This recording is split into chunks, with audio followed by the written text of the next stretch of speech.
ऊपर और हाँ ऊपर।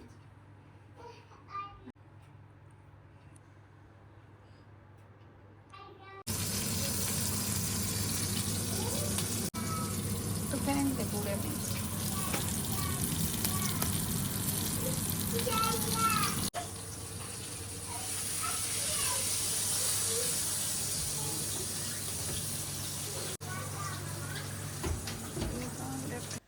अस्सलाम वालेकुम beautiful people, welcome back to my channel.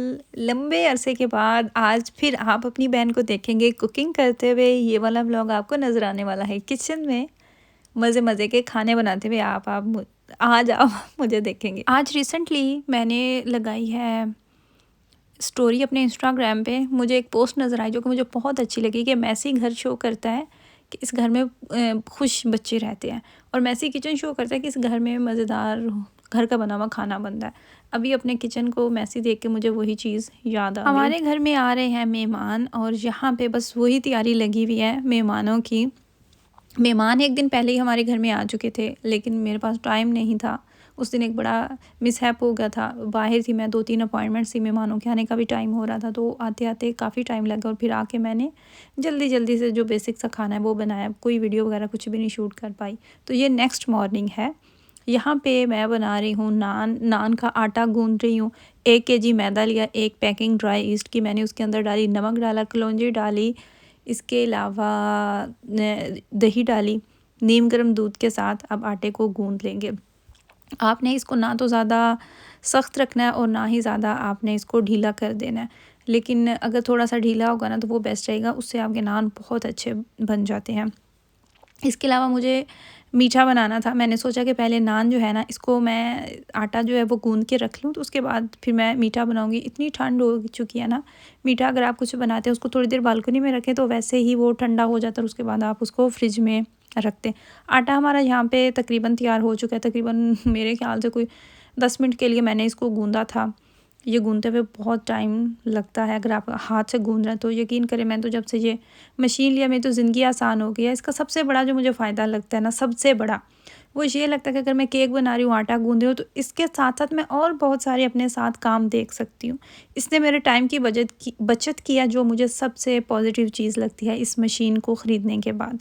खैर, इसके ऊपर डाला मैंने कुकिंग ऑयल, ऑलिव ऑयल डालें, कोई भी कुकिंग ऑयल डालें, और इसको हम प्लास्टिक की जो थैली होती है इसके ऊपर उसको चढ़ा के तो साइड पे रख दूँगी। आधा काम हमारा ख़त्म हो चुका।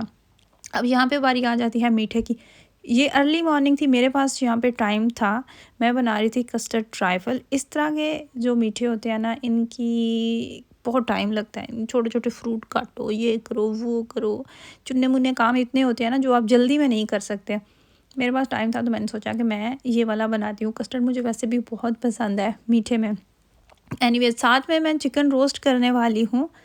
वो मैंने रात को ही मैरिनेट करके रख दिया था।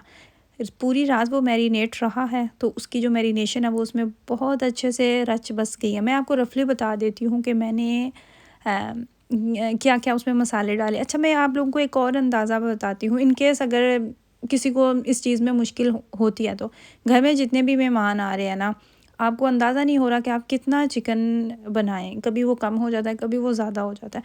तो उसका जो सीधा सा हिसाब है वो ये है कि आप फ़ी बंदा 2-2 लेग पीस कर लें। बच्चे हैं साथ, उनका आप 1-1 कर लें।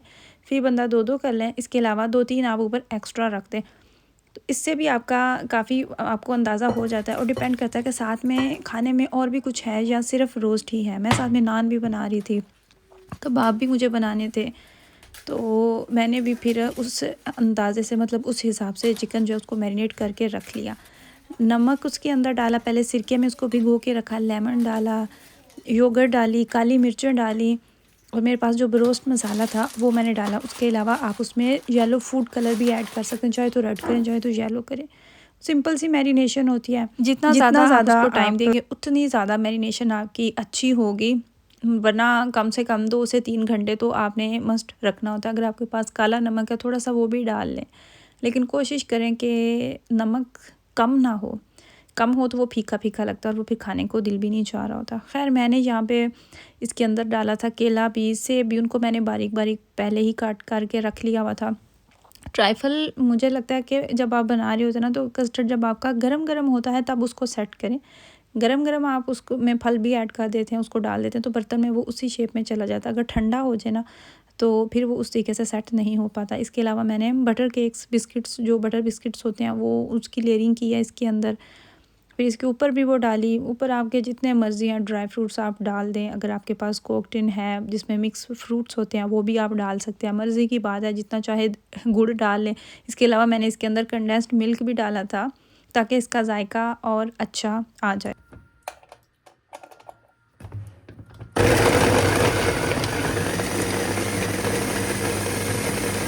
कबाब बनाने के लिए कीमा मैंने रात को ही निकाल के रख दिया था ताकि मेरे उठने तक इसकी जो बर्फ़ है वो सारी मेल्ट हो चुकी हो। मैं इसको क्लीन करके साइड पे रखूं और मुझे इसका इंतज़ार ना करना पड़े। तो यहाँ पे अब हमारा टाइम आ चुका था। रोस्ट जो है वो मैंने बेक होने के लिए रख दिया था। अब मुझे कीमे के अंदर प्याज बारीक करके डालने थे। कुछ लोग इसका पानी निचोड़ लेते हैं, लेकिन मैं ऐसे ही डालती हूँ। चॉपर के अंदर मैंने अदरक डाली, लहसुन के कुछ जवे डाले और एक बड़ी प्याज डाली। ये जब अच्छे से इसका पेस्ट बन जाएगा, बिल्कुल ये बारीक हो जाएगी, तो कीमे के अंदर इसको निकाल देना है। इसके अलावा जो मैरिनेशन आएगी ना सीख कबाब के लिए, मैं ये वाले कबाब ग्रिल करने वाली हूँ। आप चाहे तो बेक भी कर सकते हैं, आपकी मर्ज़ी पे डिपेंड करता है कि आप किस शेप में इसको बनाना चाहते हैं। सिंपल से जो घर में हमारे मसाले होते हैं वही इसके अंदर डालूँगी। नमक, लाल मिर्च जाएगी, हल्दी जाएगी, काली मिर्च चाहें तो वो डालें, भुना कुटा ज़ीरा डालें, भुना कुटा इसमें सूखा धनिया डालें, बस दैट्स इट। इसके अलावा और इसमें कुछ भी एक्स्ट्रा नहीं जाने वाला। अगर आपके पास टाइम नहीं है फ्रेश अदरक और लहसुन छील कर डालने का, तो आप ड्राई भी रख सकते हैं, क्योंकि मैंने वो इमरजेंसी के लिए रखे हुए हैं। अगर मेरे पास टाइम नहीं होता तो मैं वो भी यूज़ कर लेती हूँ, लेकिन मेरे पास टाइम था तो जो ज़ाहिर सी बात है, जो फ्रेश का जायका होता है वो आपको ड्राई तो जायका नहीं देता। बस ये सिंपल से इसके अंदर इसके मसाले जाएंगे। इसको मिक्स करके आप साइड पे रख लें, और जब आपने कबाब बनाने हैं तो आप साथ साथ इसको शेप देते जाएं। इतना टाइम नहीं लगता अगर साथ ही साथ आप इसको कर रहे हैं। तो मैंने प्रेफर किया कि मैं ग्रिल करूँगी। ग्रिल करने के लिए मैंने पैन भी लेके रखा हुआ था, तो फाइनली मुझे लग रहा था कि मैं इस पैन को यूज़ कर सकती हूँ। हालांकि इससे पहले भी मैं उसको काफ़ी बार यूज़ कर चुकी हूँ। इस तरह के खाने बनाने में भी मज़ा आता है और खाने में भी मज़ा आता है, कुछ डिफरेंट हो जाता है। वरना मेहमान जब आते हैं तो सेम वही खाने रिपीट कर कर के ऐसे लग रहा होता है कि जैसे लूप में चल रहा है। तो अगर डिफरेंट चीज़ें हो ना, तो बच्चे तो इंजॉय करते ही हैं, बंदा खुद भी साथ इंजॉय करता है। जब चिकन को मैंने निकाला जिस बर्तन से, उस बर्तन में सेम वही मैरिनेशन काफ़ी ज़्यादा थी। मैंने उसके अंदर आलू कट करके डाले, फिर मैंने उसके अंदर सब्ज़ मिर्चें जो तुर्किश मार्केट से हमें लंबी मिलती हैं वो लेके रखी हुई थी। उसी मैरिनेशन में मैंने मिर्चों को कट लगा के रखा है। फिर उसके ऊपर एक्स्ट्रा मैंने नमक और ब्लैक पेपर डाली थी, क्योंकि मुझे लग रहा था कि नमक मिर्च कम हो सकता है। बस ये मिर्चों के ऊपर मैंने मैरिनेशन की थी। आलू जो थे वो जब हमारा चिकन तकरीबन 60-70% तक डन हो चुका, तो जो आलू थे उनको हमने चिकन के संग मिला दिया, और जो मिर्चें थी उनको हमने कबाब के संग मिलाया। तो इस तरीके से ये हमारे हो गए। सैलड भी बना के रख लिया था। इस टाइम पे बड़ा मज़ा आता है जब आप लास्ट मिनट पे आपके काम चल रहे होते हैं ना, तो फिर आपके साथ आपकी हेल्प भी हो रही होती है और साथ में आपकी गॉसिप चल रही होती है। टाइम जो है ना वो इतनी जल्दी गुजर जाता है। और माशाल्लाह से हमारा खाना भी यहाँ पे रेडी हो चुका है।